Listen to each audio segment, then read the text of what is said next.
interaction and great value be shared across all borders. Today's session will be taken by no other person but the amiable Mr. Ibuka. He'll be doing justice to our topic for tonight, and I'm pretty sure he's ready to give us nothing but pure value. Thank you for accepting our invitation, Mr. Ibuka, and looking forward to all you'll be teaching us. I think we can give 2 to 3 minutes while we anticipate the arrival of others before we hand over the stage to Mr. Ibuka. Thank you so much. You can go ahead to introduce yourself if that is fine with you, Mr. Ibuka, while we await the arrival of some of our participants. Thank you so much once again. Right. I think I'll just wait for like maybe 2 more minutes, and then you can keep playing the music. I was enjoying the music. Wow, okay, that's nice. Thank you. So, Z, you can unmute yourself and give us some cool music to enjoy the weather before the intense lecture starts. Thank you so much.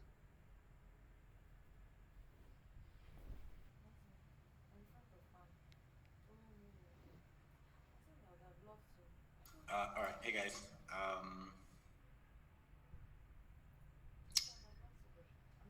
This looks like an audio only call, um, but I think I'll go ahead and turn my video off.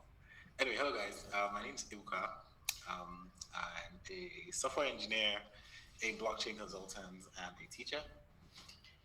And I am here today to kind of give us a primer into blockchain technology and especially peer-to-peer networks.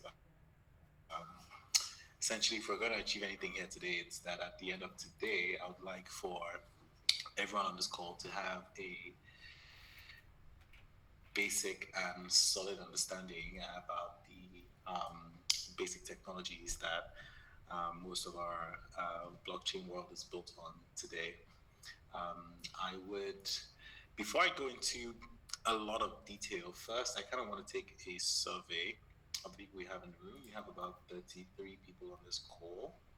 I'm not a Google Meets guy. Is there any way for people to do reactions or respond to questions or surveys or polls within Google Meets? Yeah, I have my video on, but it seems like I'm the only one, and it's kind of weird. Cool. I think we'll just use chat. Chat is actually fine. So I'm going to be asking, a bunch of questions, just to like get a feel for the room. I'd like this to be an interactive session. I'd like to have like a lot of questions, you can unmute your mic at any time and interject or ask a quick question, or you can drop anything in chat if you want some clarification or if you want to answer any of the questions that I have. Cool.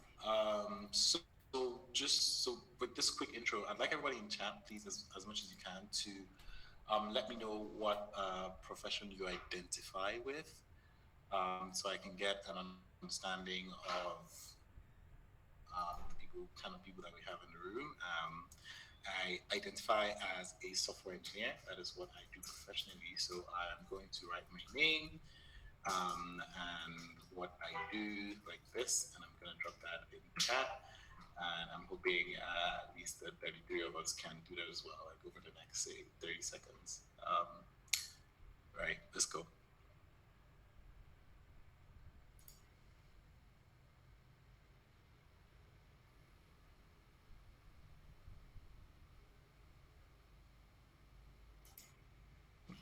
Cool. I have a couple of software engineers, some full stack developers, okay, some front end engineers. Keep them coming. All right. A lot of software engineers in the house today, I see. Roman is back-end engineer. 10 more people, then we can continue. Entrepreneur and programmer. Um, I would like to introduce myself, especially to the entrepreneur, because it sounds like you're a rich person, and I would like to identify as a rich person sometime. Taiwo, full stack web developer, Marin stack, MedLab scientist, a librarian. Oh, very nice.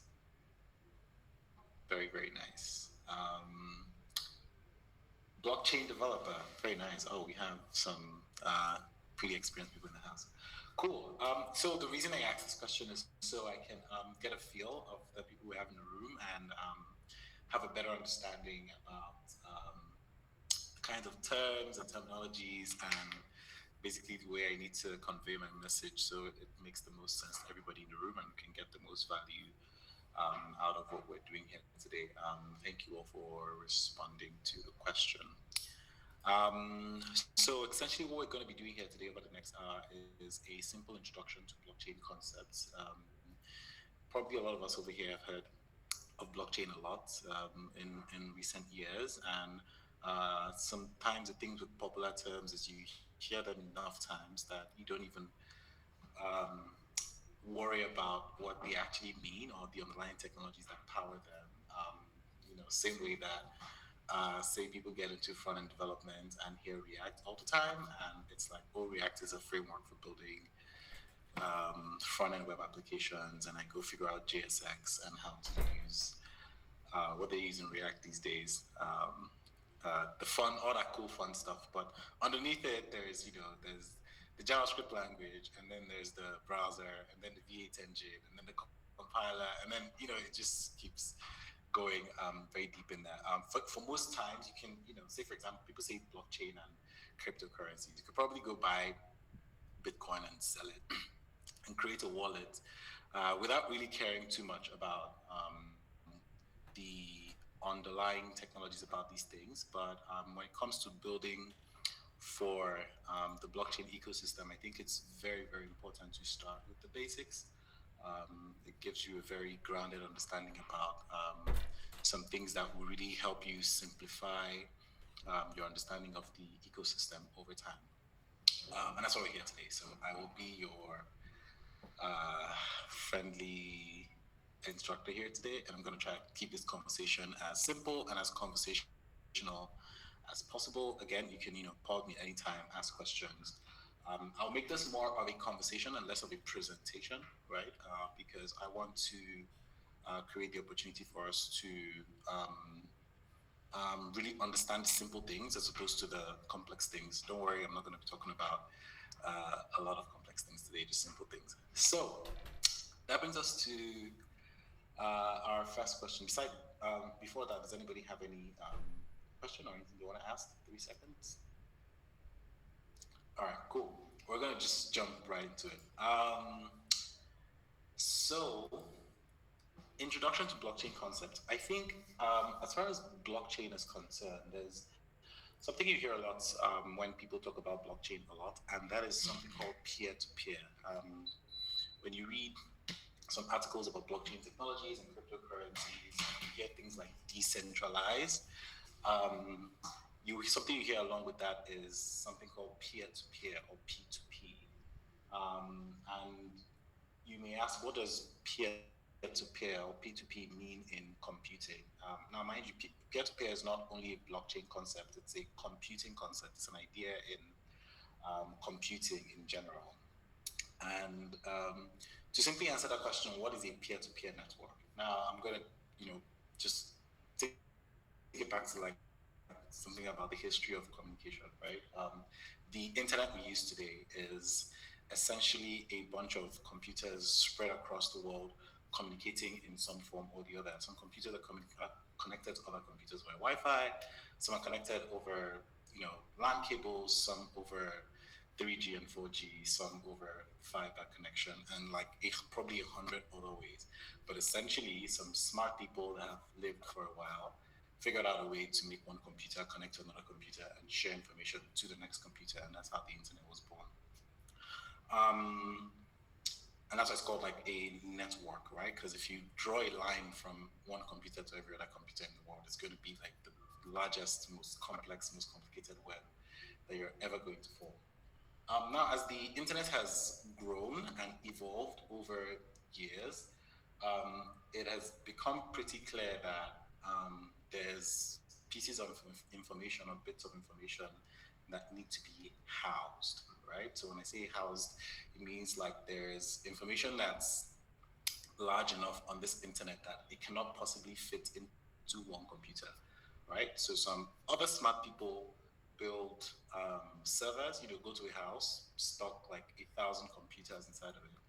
And I like the person that just said tier one game developer.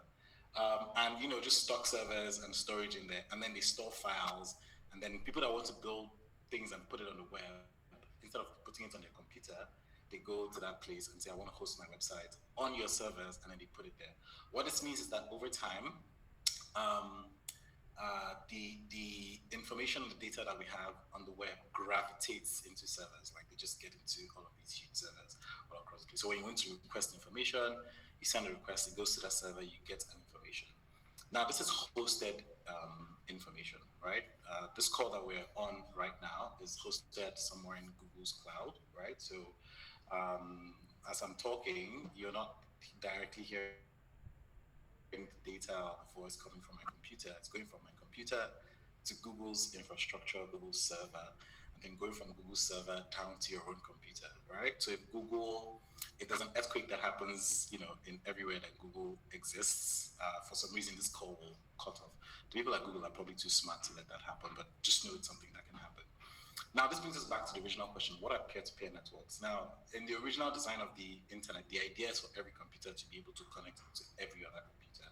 So any simple peer-to-peer network essentially involves two computers communicating directly with each other without any intermediary server or broker, right? Again, with the example that I gave, this call is, there's an intermediary that's hosting this call that is making sure everybody can connect to each other through that server. So if that server is the one that determines how this call goes, right? That server can go offline and this call will disappear. But for peer-to-peer networks, it means that every participant in the network communicates with every other participant in that network directly. And when I say directly, I mean generally over the public internet, right? The simplest peer-to-peer network you probably have is when you send a file over Bluetooth to the next phone sitting next to you. And the opposite of that is when you maybe upload a file to maybe cloud storage and then share somebody a Google Drive link, right? You're sending data to an intermediary and then sharing, and then somebody else is downloading it from that intermediary. But a peer-to-peer network involves computers talking directly to each other over the internet or over any other local network connection. That is the simple concept of a peer-to-peer network. Does anybody have any questions you want to ask about that before I get into the next thing I want to talk about, peer-to-peer networks?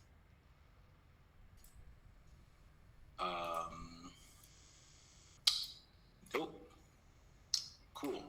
All right. So that's a simple concept of a peer-to-peer network. Now, what do peer-to-peer networks have to do with blockchain technology or decentralized technology? So essentially, the key word in most blockchain technologies is decentralization. Now, remember when I told you about how the web evolved into having huge pieces of servers and cloud storage where everybody goes to dump their information, their websites, their files. They call it the cloud these days, but it has had many names over the time. And as the web has grown in that direction, it has made for simplicity, right? Nobody needs to figure out what computer they need to save something on. They go to the cloud and save their information.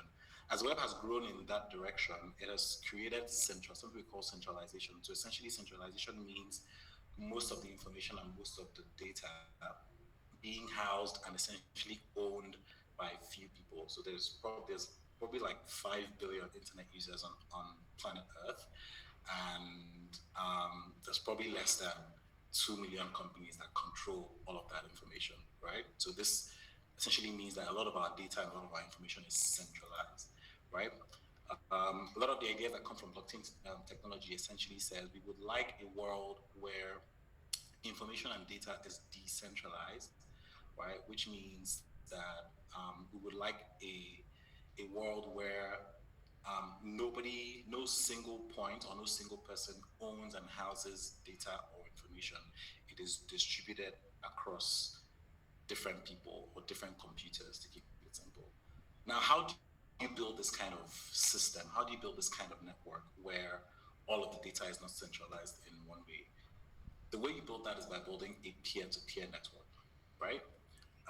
So the concept of a peer-to-peer network in this case would be multiple computers connect to themselves directly, exchange information with each other, and most importantly, keep a copy of every information on that network.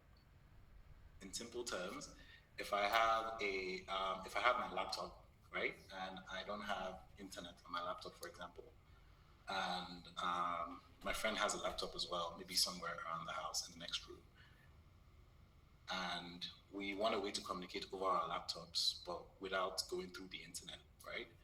We can simply figure out a way with software.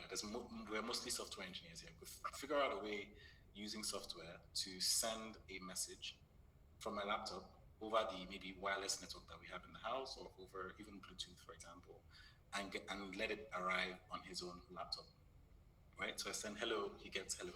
He sends hi, I get hi. We can do that locally without any intermediary, without what do people use these days? WhatsApp and Facebook Messenger. I don't know if that guy still exists. You can do that, right? Now, if I figure out a way to build a piece of software to make this possible, I have built a peer-to-peer network, right? Because I'm sending messages directly to my peer, and he's sending messages directly to me. Now, the way this relates to blockchain, most importantly, is that for every message I send to my friend, right, he receives a copy of that message and saves a copy of that message. For every message he sends to me, I receive a copy of that message and I save that message. And finally, at any point in time, T, both of us should be able to see the exact same representation of that data. So what that means is that my laptop would need to run a full web server, a full database, and a full client for that communication. And his own laptop needs to run the same full web server, full database, and a client for the communication. Now, if a third person comes to join our network and say, oh, you guys have this cool thing you use here to send messages, maybe within the office, for example, let's say you go from using it with your friend in the same house to using it in the same office, right? If somebody else joins that network, essentially what it would take for them to become a peer in that network is to, one, have that software running on their machine, right? The software in this case being the web server to send the request over the network, the database to persist the storage of that network, and the client to share the information across other peers in the network. Now, when that client joins that network and starts to send messages to every other person in that network, it's now a three-person peer-to-peer network, right? This is peer-to-peer network in its simple terms. Now, from the smallest to the largest blockchain networks that we have today operate with this very same concept, right?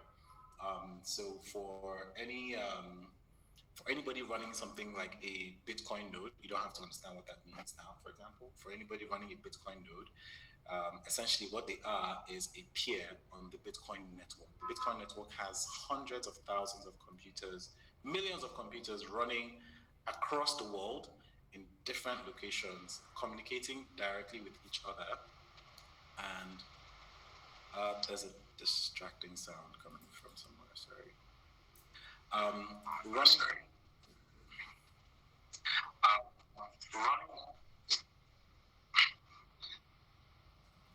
Okay, I'm going to continue very shortly. Give me a second.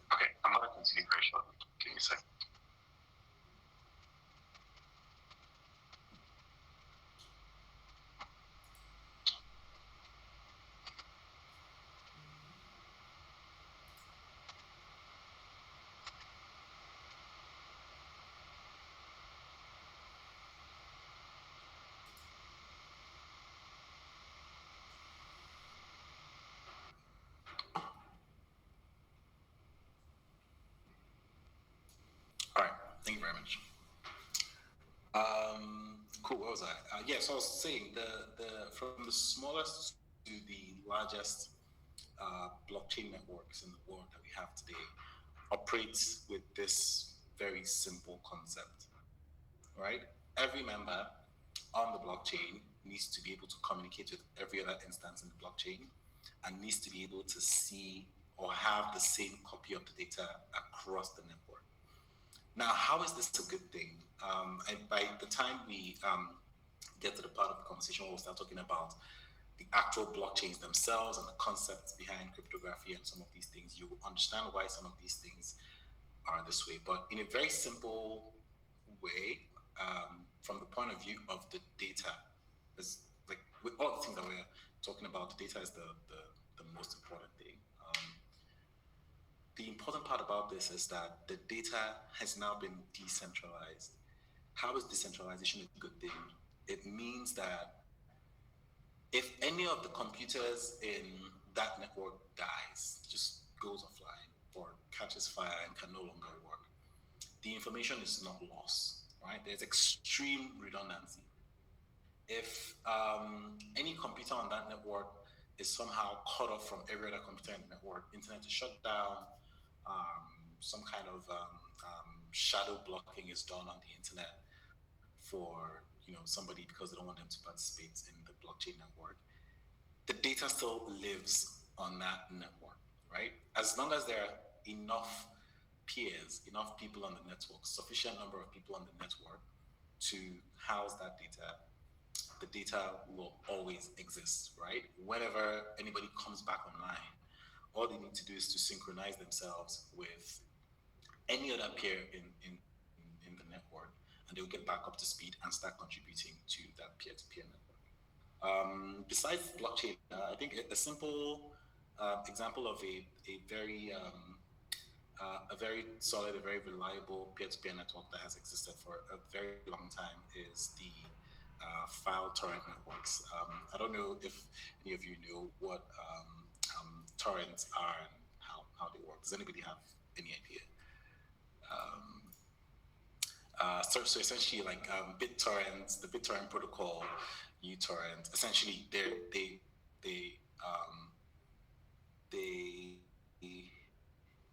okay, Google Meet is pretty cool. They work on the same protocol essentially. Somebody has a file on their computer, they want to share with the rest of the world.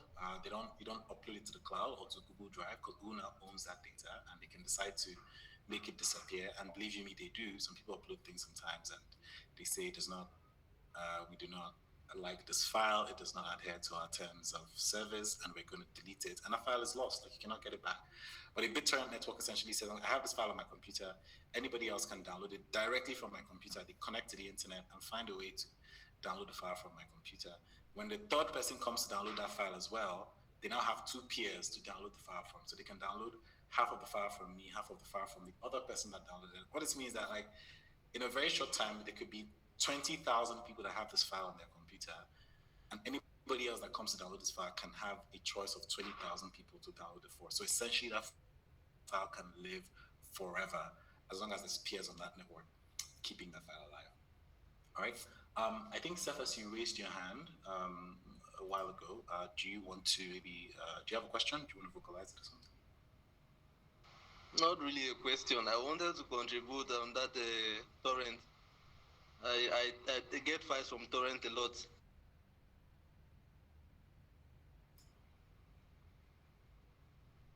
Good files. I don't bother going to them. I just go to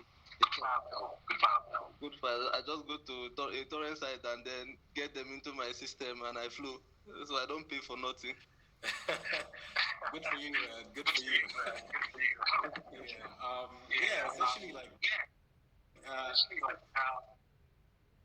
same thing. I mean, these peer-to-peer networks can have like immense value. They can bring immense value. They're not necessarily a new concept. And even within this group, there's people that can think about a way they can figure out what kind of problem they can solve with a simple peer-to-peer network.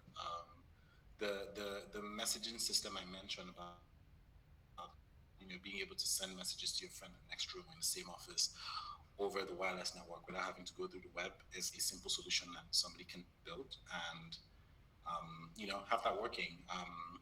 Even airdrop is a simple kind of like peer-to-peer system, just with two people in the network.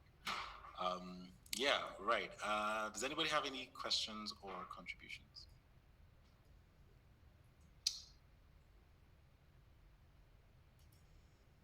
Does anybody have anything they want to teach me about? Does anybody have no does anybody in this group feel like they knew enough about peer-to-peer networks like before this call to have like a good enough understanding of it? Maybe you may have something to share with us that may be nice. Cool. Ezekiel, wonderful, has his hand up. Ezekiel, maybe you want to unmute and speak. Cool. Yeah. Sure. I actually have a question though. Yeah, I joined the class kind of late, but while you were talking,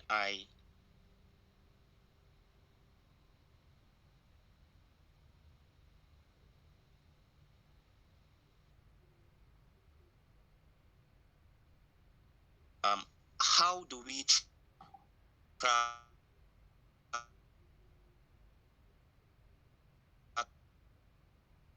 frauds? You were making mention that everybody on the blockchain. So how can fraudsters be tracked? Because that is be tracked actually. So peer network, essentially like one of the primary goals already hosts or owns a copy of the data.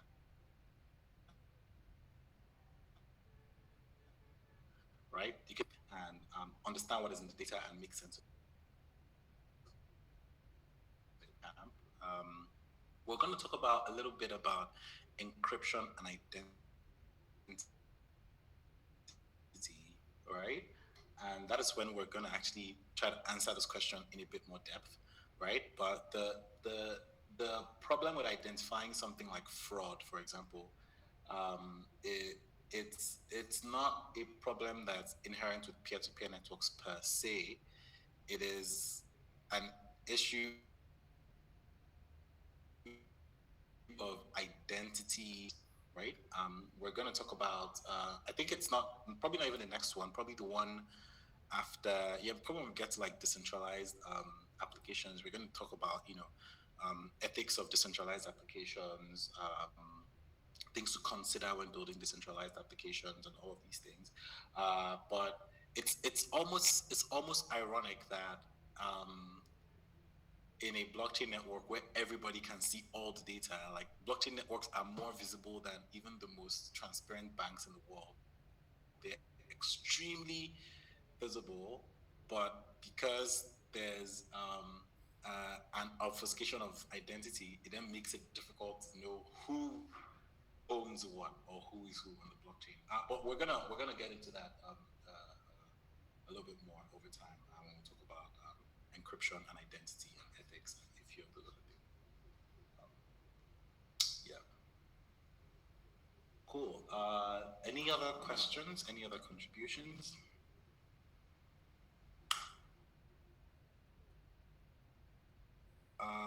Cool.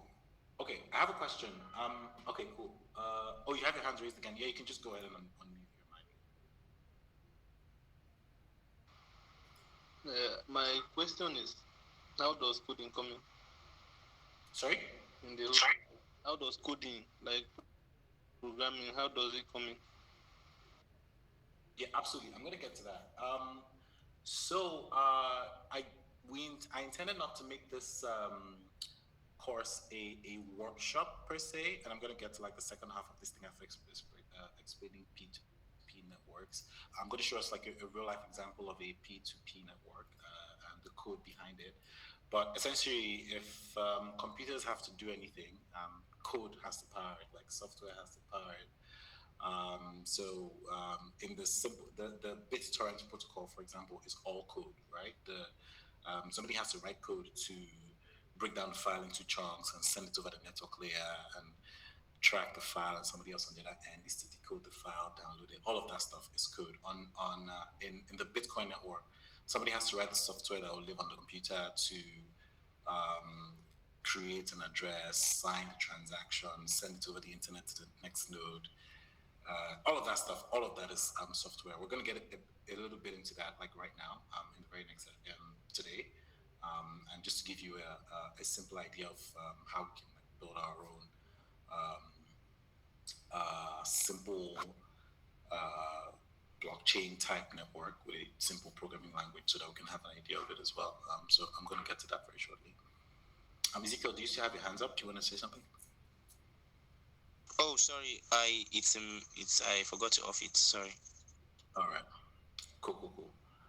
Right. So besides cryptocurrencies, does anybody know any example or any idea of any other peer-to-peer networks that you may have come across in your time? I think there are a few of them that exist around us.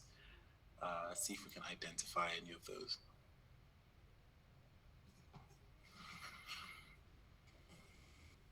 No, nothing.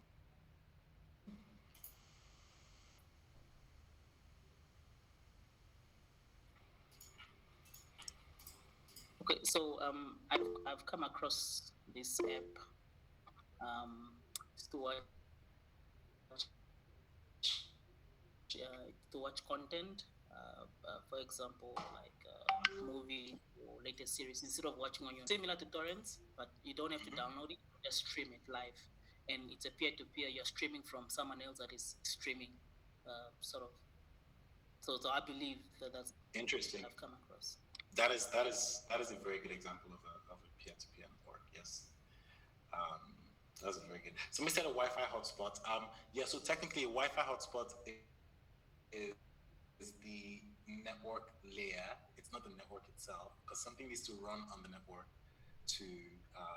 There has to be communication, storage, verification, all that stuff on the network layer to be a network. So the network is not the cable that joins your two devices or your Wi-Fi that connects multiple devices. It's the communication over the network via software that is the peer-to-peer network. Ezekiel? Okay. I'll say like video, like video calls. I don't know if that's possible. Yeah, some video calls can be peer-to-peer, but the vast majority of video calls that we make actually happen over a centralized server. If you're on a Zoom call sometime, you can go check your statistics. You'd see something like connected to Zoom data centers in Ireland or USA or Hong Kong or something. So to upload their video and download their video. But there are implementations of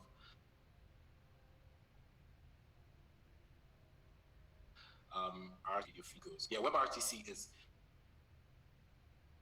a standard for like web between two peers without any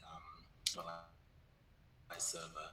Usually there's still some signaling, some centralized signaling that's usually involved, but you can always get around that. Cool. Quick question. How many of us here are familiar with JavaScript? Somebody else's hand is up. That is cool. Miriam, do you have a question?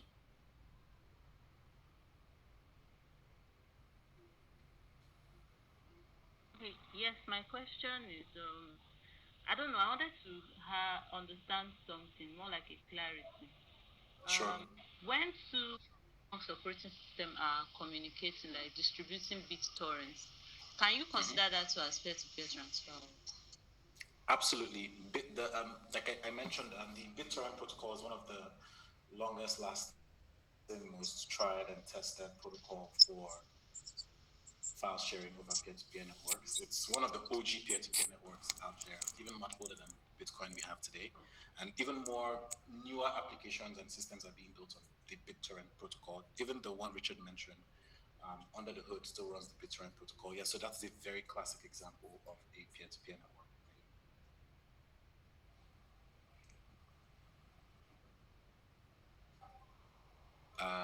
Was that clear enough?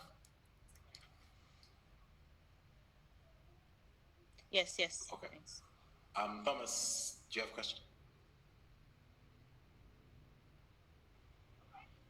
Good evening. Actually, it's not a question. I'm first apologizing for coming in late. I've been here for some few minutes, but I just feel lost. I'm just hearing of cryptocurrency, networks, and I just feel I was requesting just for, Right. Yeah. I feel I want to come.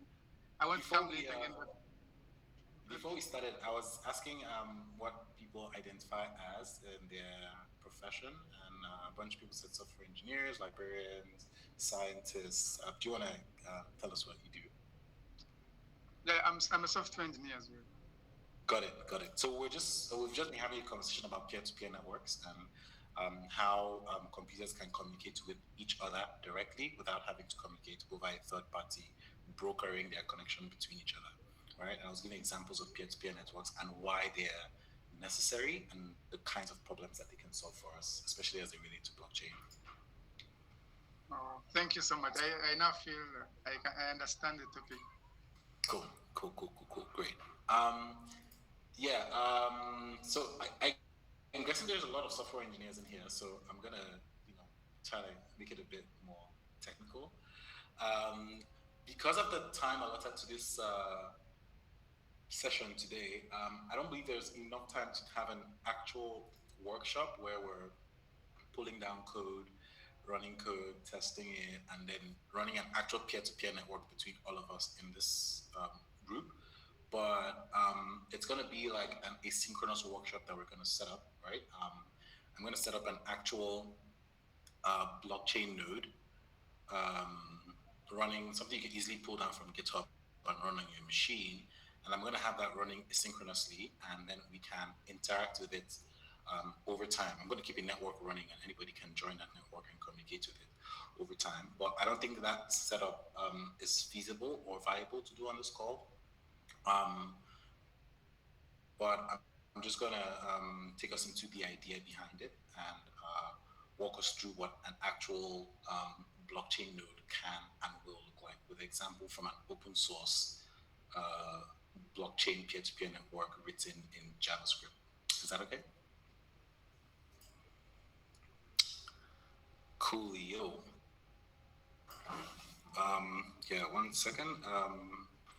AKARA team, I'm going to share my screen very shortly. Do a bit of illustration, and then we're going to get right into it.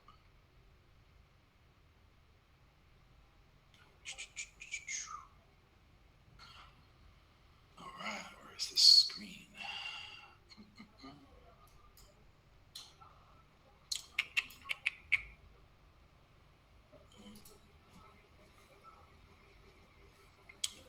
Yes, I'm just going to use a sketchpad to very quickly illustrate something, and then we're going to get into some diagramming and stuff.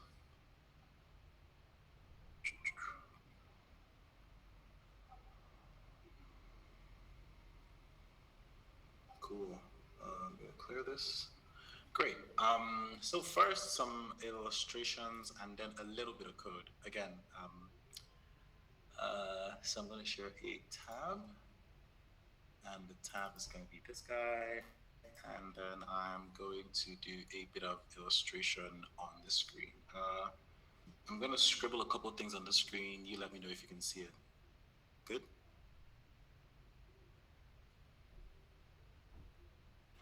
We can see it. Perfect. Love it. So first, I'm going to illustrate what a simple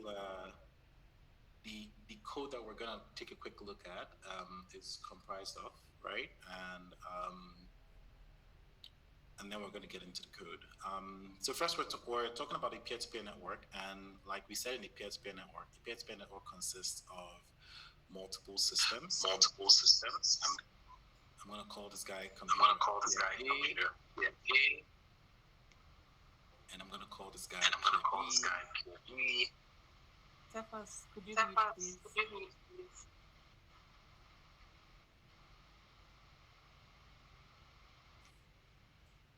Great, thanks. And then a third guy here called computer. see what's a good place to draw this. Okay, I'll just put it up here, right? So we have a simple network here. The first component of what we talked about in the peer-to-peer network is that everybody can connect everybody, right? So there's essentially two-way communication between everybody. So there's going to be n-1 connections from every instance or from every peer on this network. Same goes here. These guys can communicate. Like from A can communicate to both C and B can communicate with both C and A, and everybody can essentially talk to each other. Now, each box here essentially is your literally the laptop sitting in front of you. Your PCs, your Macs, whatever, right? They can be this. Now, in this blockchain network that we're building here, the computers, the lines between them is the network layer, right? Network layer here being the internet, right? Essentially the internet, anything that can be sent over the internet, HTTP networks, RPC protocol, TCP, UDP, all of that stuff, right? All of these lines is just internet connections. You see that in here, there's no cloud. You're not connecting to any Google. You're not connecting to Amazon to reach anybody else. Unlike what you do when you're visiting a website, you're connecting to each peer directly. Now, each instance of this peer is going to have a couple of things. At the base of all of them, there is going to be a database, right? Every instance here is going to have a database running, right? So whenever you pull this software down into your laptop, it's going to be running a database. And now when I say database, I'm not meaning any complex, futuristic type of database. It's can go as simple as anything from your SQLite that runs on practically every device. Even your microwave can run SQLite these days, to even more complex,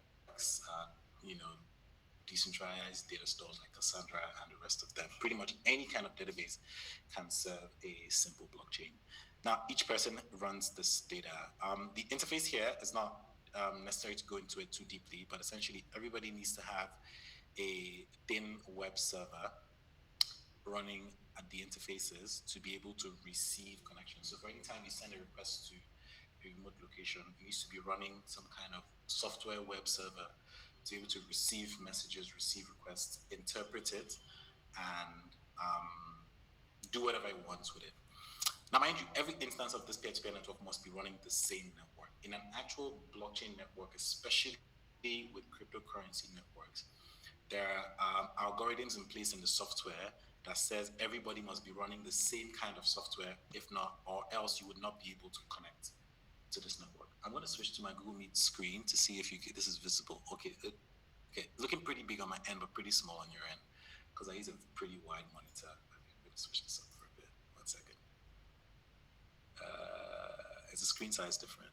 Yeah, a little bit. Okay, cool. I like it. Is this better? Yeah, it's better.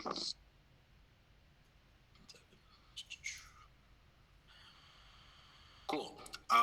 So there are protocols in place to make sure that everybody is running the same kind of software, because imagine a rogue system, right? Say guy D comes in here, right?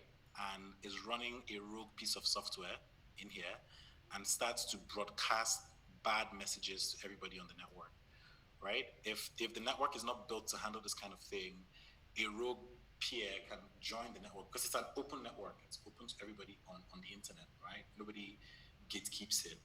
If a peer can come in with bad software and post bad messages through the network, it can corrupt all the data that we have in these databases across the network. You do not want that to happen. So a solid peer-to-peer network should be able to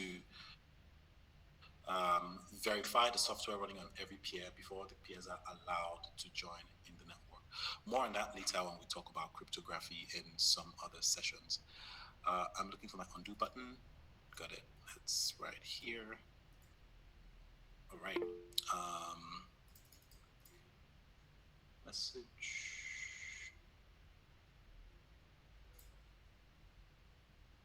Okay. It's gonna keep going. Cool. Good. Good. Now, a project I'm going to share with us in code here, since we're mostly software engineers, is this simple G-chain. Okay, no, I need to reshare a different tab right now. 1 second. Stop presenting and then share a different tab. The tab is cool. I'll share the link to this project very soon. It's a simple blockchain network built in JavaScript. I'm assuming that a substantial amount of people in this call understand JavaScript to some extent, and that's why I picked a simple network built in JavaScript to share with us, so we can follow along. Quickly, I'm going to drop the link here. For all of us, you can check that out. I'm going to go into a few parts of this code that essentially show us that, one, it's simple. There's no complex ideas or concepts behind it, but it's also very powerful because anybody can run it and be able to join the network. This is the copy of the open source project that I'll be running as a network, and I hope that everybody gets to join at some point, right? Doing a little bit of code review here, we can see what makes up this blockchain network. There's a consensus layer. So consensus in English essentially means agreement. A consensus layer, in any peer-to-peer network, there has to be agreement on many things before the network can work. Agreement on the protocol, how do we communicate? Agreement on what the software should be, how do we agree that everybody's running the same kind of software? Agreement on the data stuff. Basically, there has to be a lot of agreements on many things, right? There's a consensus block here. It's all JavaScript code that does verifying messages. When somebody sends out a message or sends a block, everybody needs to be able to verify that the message is valid and the message does what it was. By the way, you can pause me at any time if you want to look a bit more into a piece of code. Or again, this is not a deep dive into the code itself. I'm just giving you like a high-level overview so you can understand what makes up this simple blockchain that we're talking about here today. We have Miner. Miner is now the actual blockchain thing happening where we're doing, cryptography and mining blocks. And that is not the essence of today's call, so I'm just going to skip over it very quickly. Then we have a server. Essentially, like I told you, when I drew A, B, and C, there has to be a sort of web server in lying at the interface of our computers, because you need a web server to receive your web request, right? And a client to the web server. There's the code for the web server. It's a bit more complex than it should be, but it pretty much just when I look at code that can get overwhelming like this, it's best to, this is VS Code on the web, so I cannot auto collapse everything, which is weird. Essentially, when you look at code that's pretty complex like this, it's best to just like compress it, collapse it, and just have a high-level overview about what the different things are doing. Essentially, a server needs to be started, it needs to be running. Servers are processes that run on machines, so you need a start server. It's probably almost over 200 lines of code, but I promise you it's not that complex. Only two people running this node across the world. I can also connect to their own addresses, send transaction. These essentially are not server-specific functions, but they're here anyway. So the server, when you want to now send a transaction over the network to every other peer on the network. As far as today's conversation goes, I think this RPC is pretty much one of the most important parts of what this system is about. So RPC essentially is remote procedural call. Remote procedural call is a kind of protocol built on top standard like HTTP, TCP, UDP communication that allows you send requests to remote machines, but instead of making them look like just web requests, it's as if you're calling remote functions on that place. This is JavaScript. Somebody can call server.start, right? And the server starts and start running because it's code that's running on your machine. But RPC, essentially what you're saying is that I want to make a function call on a remote node, right? I want to call server.start, I want to call message.verify on a remote machine. I'm gonna find a link about RPC, maybe share on the Discord channel. I think that'll be valuable to people here, just have an understanding of what RPC is. But essentially, RPC is the network layer here. Essentially, when somebody mentioned Wi-Fi hotspots, Wi-Fi hotspot is the network layer. When I talked about wireless LAN and Bluetooth, those are all network layers, right? And essentially, RPC here is the abstraction of the network layer because messages have to travel over the internet, right? Yeah, this is a simple breakdown of the actual code that makes this run. And to be clear, like running this on a local machine and discovering peers to join a network, you can very easily create a network of multiple machines sending messages over to each other, and most importantly, be able to share state, right? The state here, essentially, state means like the database, essentially, right? So what we're doing here is having a database that can add new values, change states from one place to the next based off of the messages that are being sent over the network. So remember I mentioned that if somebody needs to do a transaction or needs to make something happen on the network, they need to send it over the network. The network verifies that it's an accurate message, right? Everybody acknowledges the message and then updates their state internally to reflect the new state of the network. So any change somebody makes on the network affects every peer on the network, and each of them needs to call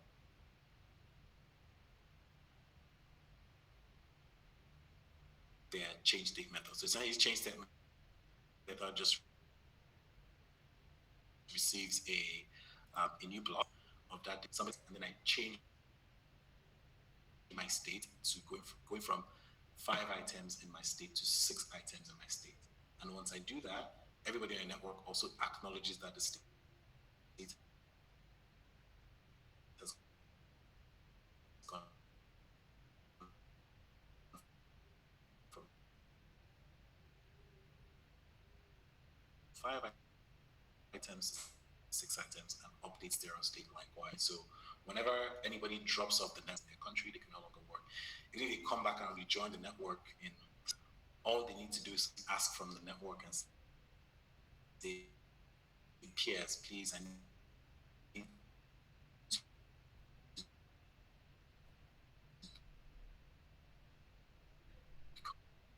come up to date, because if I'm not up to date, I cannot participate in the network. And then it can receive the current state from any of its peers, because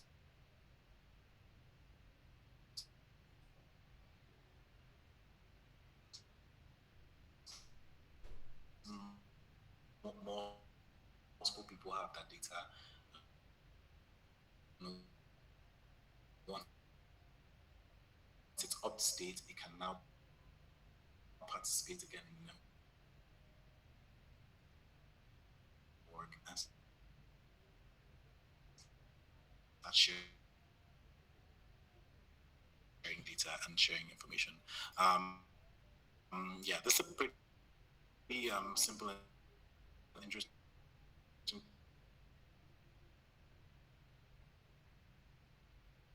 project. You can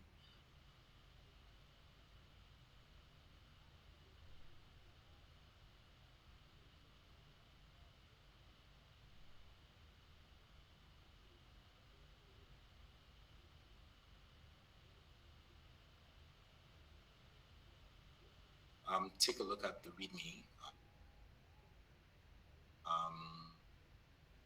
and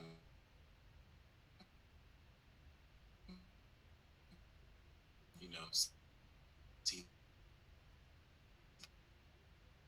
the concept behind it.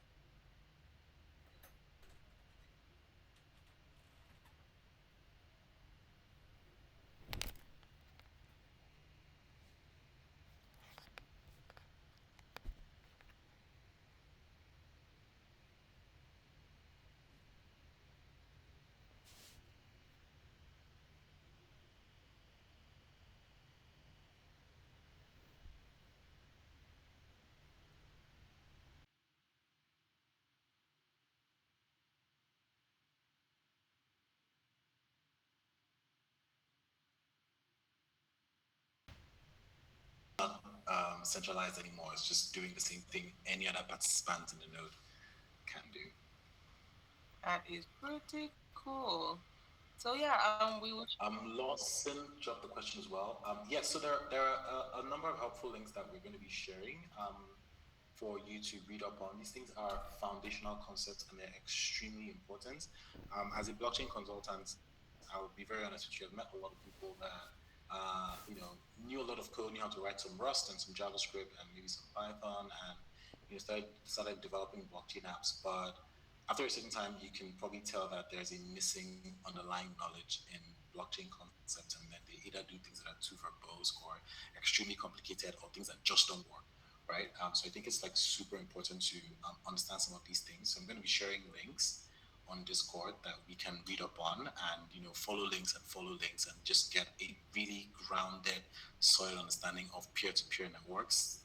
Let's see, whether we're talking cryptography here or Bitcoin or Ethereum or EVMs and Solidity, just simple peer-to-peer network concepts. I think the first peer-to-peer network white paper was probably written in 1950 something, before the internet was even born. So it's a really old concept, but it's very important to understand the idea behind it.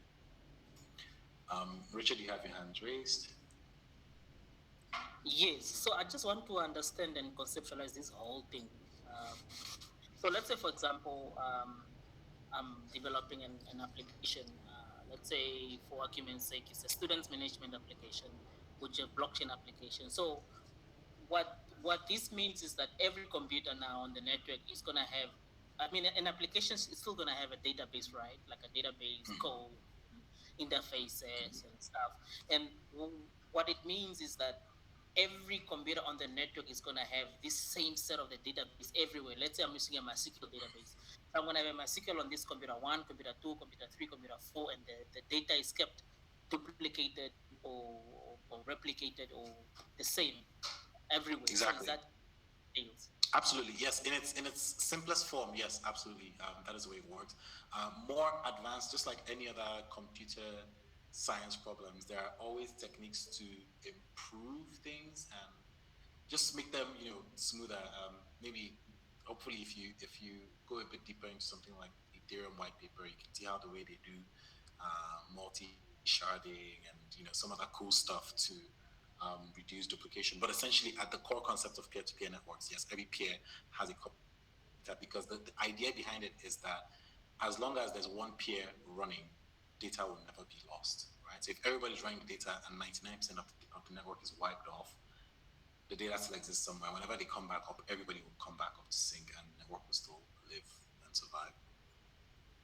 All right. So then, okay. So now let's say, for example, I have it duplicate as a client, the person that I need to access this data. I'm on my mobile phone, or I'm on the computer. So do all these peers have an entry point, or I can access any? Or where's the entry point? Like in a normal, how things work now, I have an IP address, or I have an address that I access right on my browser. Then I access that system. So in a setup like this, how do I then? What is the entry point? Is it still IP addresses and stuff? Essentially, yeah, everything that happens on the web has to happen with some form of addressing system.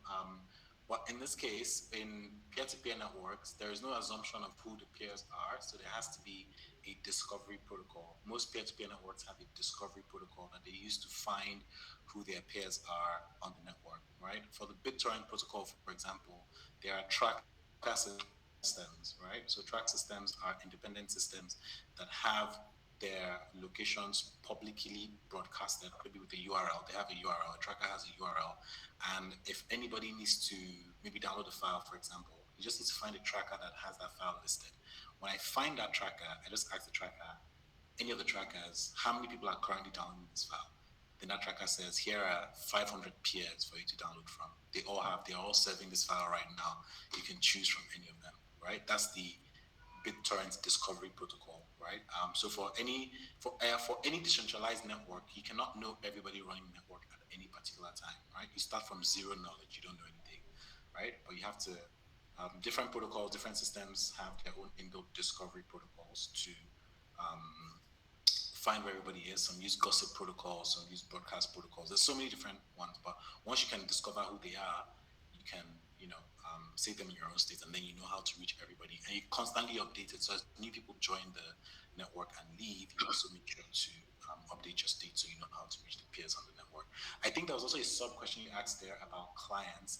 So in a peer-to-peer network, there are also light clients sometimes. It could be a light client that is configured to send messages but does not save state. For example, the wallets we use to store our Bitcoin and Ethereum, they're essentially not nodes, they're not peers on the network, right? They cannot store state because they're very small, but they are running a sub part of the software that can sign transactions and then broadcast them onto an actual node that will then do there's on the actual peer network that will then do the heavy lifting and do the work.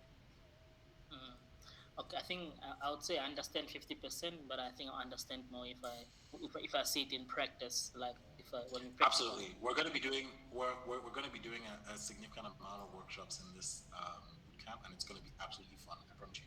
A lot of these things look like magic, but sometimes if you break it down and actually build it yourself, you realize it's pretty simple. All right, thank you. One final one. I'm so sorry. If okay, you did confirm that the simplest form, that's how it is. You keep a similar copy of the database across all peers. So then, where I'm struggling to wrap my head around is the benefits of that, like from how we currently do things, which is now what you would call centralized, and then to the new decentralized way of doing things. Like I'm struggling. The core benefit. The number one benefit of that is infinite redundancy, right? Infinite redundancy in this case meaning if something is on a decentralized network that is running, that thing can never disappear out of existence, right? So if I go back again to the example of the BitTorrent, maybe I should use a different example. Maybe there could be people here that may not relate very well to BitTorrent.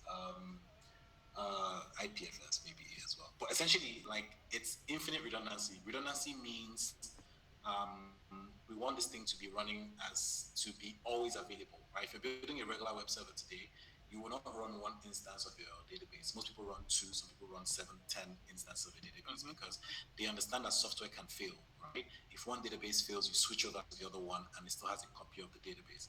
Now, imagine running 5 databases for a big bank with 1 million customers and compare that to running 10,000 instances of your databases across the world. Essentially, it means that data can never die. It can never be eliminated out of existence, right?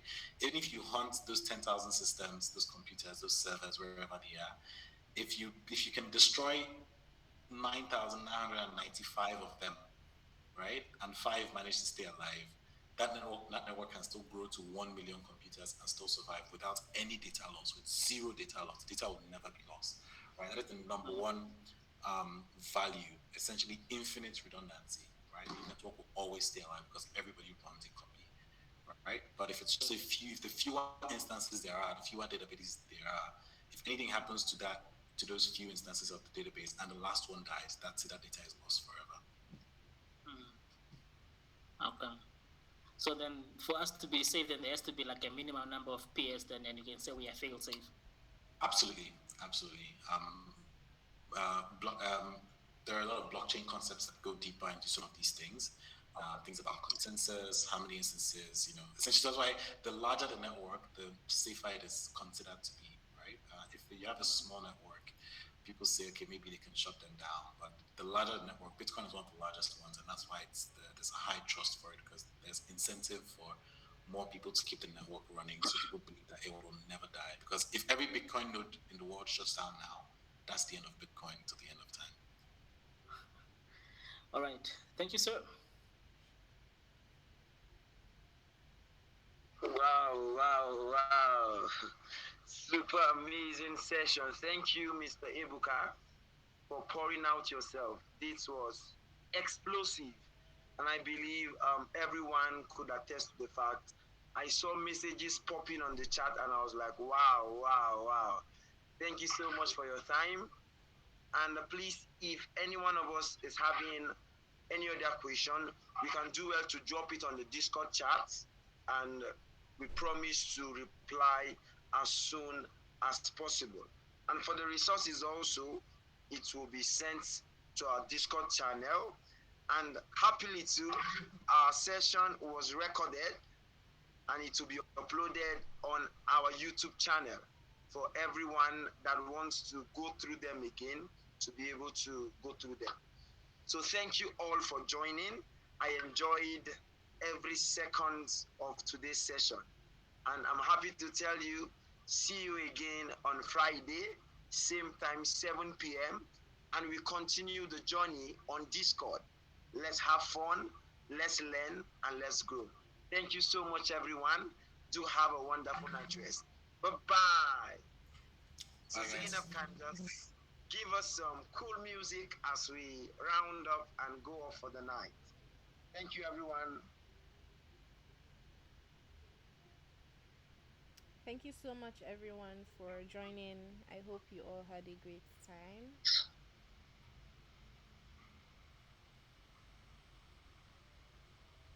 Bye, everyone. Bye. Bye. Bye, everyone. Thanks.